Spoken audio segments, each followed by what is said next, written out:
First, a quick introduction to the forex market. So what is it exactly? And it's important to recognize its overall size.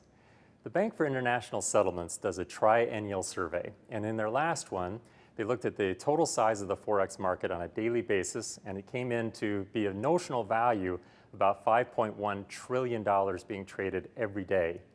To put that in perspective, that's about what the New York Stock Exchange will trade, again in notional terms, in about a year. Now the forex market, no matter how big it is, we have to know how to navigate it successfully. So I'm going to introduce you to the concepts behind how an investor actually makes money in the market, as well as the kinds of risks that they're exposed to in the market, just as we would with any other market. Now, there are trading costs associated with the forex as well. And if you've already been trading in stocks or options, then you may be a little bit ahead of the game because these costs are mostly associated with what we call the spread, or the bid-ask spread. So this exists in the forex, and it's a little bit different than it is in stocks and options, but very similar.